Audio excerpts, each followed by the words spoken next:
சுவாமியே சரணமையப்பா. அகிலாண்ட கோடி பிரம்மாண்ட நாயகனே சரணமையப்பா. ஐயப்ப சுவாமியின் வாழ்க்கை வரலாறு பாகம் 14.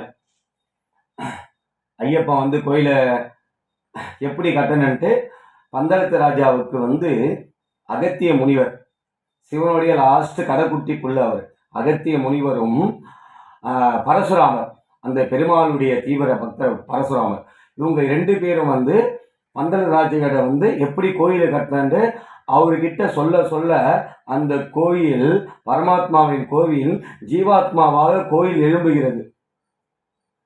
அந்த கருப்பண்ண சாமியும் பெரிய கருப்பண்ண சாமியும் சிறிய கருப்பண்ண சாமி வைக்க சொல்றாங்க.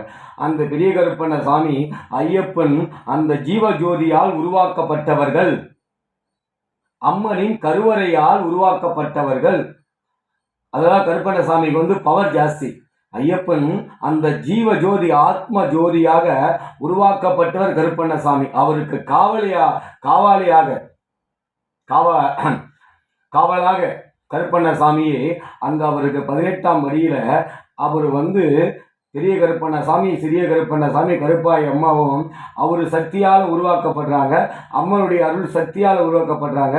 பெருமாளோட ஆசீர்வாதத்தால் உருவாக்கப்படுகிறாங்க. பெரிய கருப்பண்ண சாமி சிவசக்தி அருளால் உருவாக்கப்படுகிறாங்க.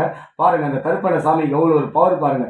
அவர் சர்வசக்தி அங்கே பெரிய கருப்பண்ண சாமி அங்கே நிற்கிறார். சிறிய கருப்பண்ண சாமியை காவலாக இருக்கிறார். அவர் பார்த்தனா கருப்பண்ண சாமி பார்த்தனா உலகத்தில் உள்ள அத்தனை பேருக்கு காவலாக நிற்கிறார் கருப்பண்ண சாமி.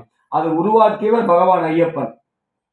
கருப்பண்ண காவலாக பாருங்க. இத்தனை கோயில் இப்படிதான் அமையணும், இந்த இடத்துல இருக்கணும், மஞ்சமாதா இப்படி இந்த இடத்துல அமையணும், கன்னிமூல கணபதி அந்த நம்ம பம்பா நதி கிட்ட அவரை ஃபர்ஸ்ட் வணங்கிட்டு தான் அப்புறம் பகவான் ஐயப்பன் கிட்ட போனோம். அப்படி ஒவ்வொரு விஷயத்தையும் பார்த்து பார்த்து அந்த பரசுராமரும் அகத்திய முனிவரும் அவர்கிட்ட சொல்லி அதுக்கேற்ற மாதிரி ஐயப்பன் கோயில் எழும்புது. சாதாரணமாக எடுக்கப்பட்டதில்லை ஐயப்பன் கோயில். அவன் கோயில் என்பது ஒரு வரலாறு. ஐயப்பன் கோயில் என்பது ஒரு வரலாறு. அதனால சொல்லுவாங்க ஐயப்பன் கோயிலுக்கு போறதுன்னா சாதாரணமாக போயிட முடியாது, அவன் மனசு வைக்கணும்.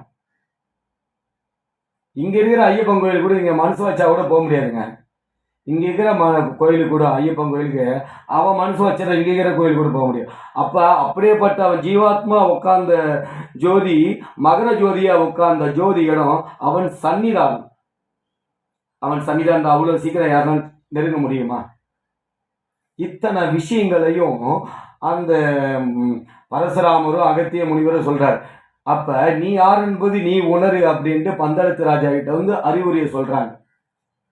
பந்தள ராஜாவுக்கு அறிவுரை சொல்றாங்க.